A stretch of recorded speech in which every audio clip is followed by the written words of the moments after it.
Hello and welcome back to Asia Now. My name's Alex, and in this video I'll tell you about former Mayor Alice Guo is no longer in the Philippines, first case of monkeypox in the Philippines since WHO declared world emergency, a US court rules in favor of Manny Pacquiao, 3 foreign fugitives arrested, plus much more, beginning with our USD to Filipino peso exchange rate, $1 equal to 57.2 at the moment. Yesterday I made a video of a foreigner who was abandoned after his wife took his house, his car, everything, and left him with his 5-year-old son. If you guys haven't seen that, you can check it out right here. Let's get into our main story, but first, if you're new to the channel, we're creeping up to 5,000 subscribers. Take a second out of there, hit that subscribe button. Here's our main story. Alice Guo, otherwise known as Chinese national Guo Huaping, left the Philippines in July, according to Senator Risa Ontiveros. In a manifestation delivered during the Senate preliminary session on Monday, August 19th, Ontiveros revealed information that Guo was already out of the country and was in fact already in Kuala Lumpur in Malaysia on July 18th. And she apparently used her Philippines passport, and Ontiveros has been quoted saying, "Who let this happen?" And that's what I want to know, because I said this weeks ago that I don't think she's in the Philippines anymore. You know, she kept dodging those hearings, and it just makes sense. Why would she stay in the Philippines if she's actually doing these kinds of things?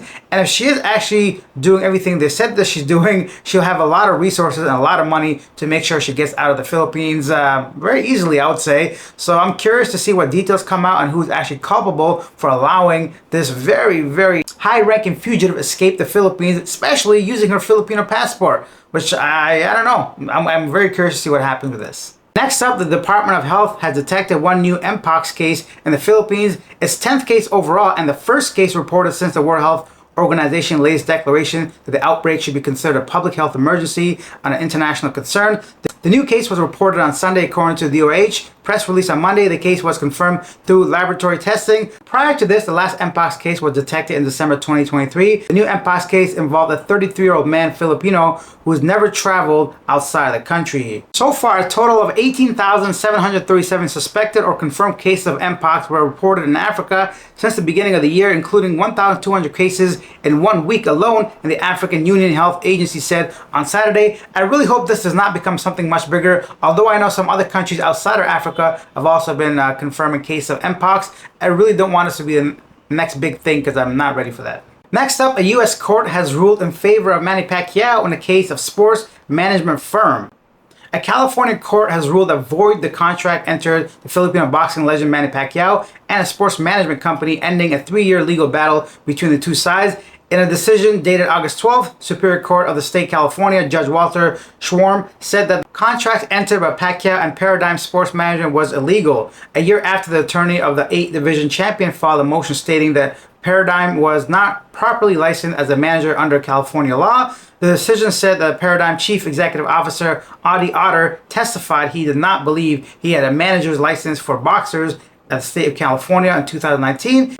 Anyways, this long case is now over after 3 years because the management firm wasn't properly licensed in California, so Manny Pacquiao gets to keep whatever money he was disputing. And then 3 Chinese fugitives arrested. 3 Chinese fugitives wanted in their country and in the Philippines have been arrested in Paranaque City, the BI announced on Sunday. The BI commissioner said, I quote, "They can only be deported after the criminal cases against them are resolved, and if convicted, they will have to first serve their sentence in jail." The cases against the 3 men were filed against the rescue of a Vietnamese national who they took against his will. Do not take people against their will, essentially. Or you get caught and put to jail. Next up, in Bacoor City, Cavite, a transgender was arrested in an entrapment operation conducted by the police on a complaint by his victim, who he allegedly blackmailed. The suspect, identified as Jerica, 22, was caught on top of the victim by the operatives inside a drive-in hotel in the city on Friday. According to the police, the victim, alias Alden, asked for help regarding the suspect's spreading of private photos and videos while they were still in a relationship. The police said that the victim has been separated from the suspect, but the latter just would not want to end the relationship, the reason why he had resorted to blackmailing the victim. The police said that the victim sought police help as he could no longer cope with what the suspect was doing. The regional of cybercrime, whatever group, rated the entrapment as the victim agreed to the sex with the trans in exchange for erasing the videos and sensitive photos on Facebook. When the police stormed the hotel, they found the suspect committing lewd acts on the victim. I wonder what they were. According to the victim, the relationship lasted for 5 months, but he could no longer handle what the suspect was doing, so he broke up with the latter. No comment. Next up in Cebu, defective weighing scales. Whoa, more than 660 defective weighing scales were destroyed and displayed in Plaza Sugbo in front of Cebu Hall on Monday. Most of these scales were confiscated from vendors at the Carbon Public Market for failing to pass inspection for accurate measurements or showing signs of tampering. According to a report from the Cebu City Public Information Office, 639 scales were confiscated from 2022 until 2024. Okay, I thought that was just like all at once, but at least it's like a 2-year period. Still, having like tampered scale to lose the trust of your customers, I don't like that. I mean, obviously, I don't think anybody likes that except for the vendors. But the point is, people go to Carbon, it's a local market. It's usually cheaper prices because you're going to basically the source, or at least you cut out the middleman, like the markets, right? The supermarkets, Metro, and all that. So when you go, you expect to get like cheaper items. So usually you're probably not having a high budget or like a lot of money, let's just say. So you go there to save some money for yourself and your family, and to have vendors like try to scam you like that and take advantage of you, that just hits a little bit differently. You would think that they're kind of your people and they would understand that you're trying, anyway, whatever. That's messed up. In some very quick news, I know I'm going to butcher the name, but Pacquiao Shinawatra becomes Thailand's prime minister, a female prime minister. I'm not sure if Thailand's ever had a female. I have no idea. And now it's time for our segment Yesterday Today, where I read some of the most popular comments regarding our previous video. Keith Adams says, a lesson for all of us. Rent, don't buy. This goes back to the man who bought a house and property in which his wife took everything. So rent your units, and that way, if something goes wrong, you can simply move out. Another popular comment by user is, I know many Panays did the same thing. Many!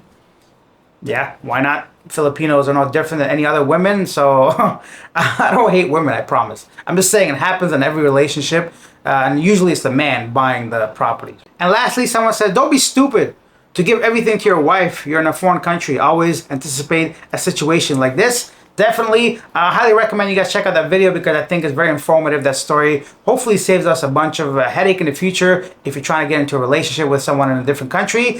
And that's it for this video. If you guys enjoyed it, take a second out of your day, hit that subscribe button. We're kind of plateauing around 4,000 subscribers. Not that it matters, but obviously the more people we can reach, the better, because the channel will continue to grow. And share your thoughts down below. Anything you want to talk about, if you write it, I'll try to respond. And I'm going to go ahead and enjoy my day. You guys do the same. I'll see you guys tomorrow. Bye. But, Mr. President, I am now in receipt of information that this person was already, in fact, out of the country on July 18, 2024 to Kuala Lumpur, Malaysia. Dahil match na match po ito sa kanyang Philippine passport na ifa-flash ko ngayon. Maraming salamat sa NBI sa impormasyong ito. Patuloy ang pag-track nila kay Alice Guo. I have always believed that legislative hearings are policy-driven. Kaya nung nag-announce na ng ban ang Pangulo, sabi ko, we have done our jobs. Let law enforcement take the lead.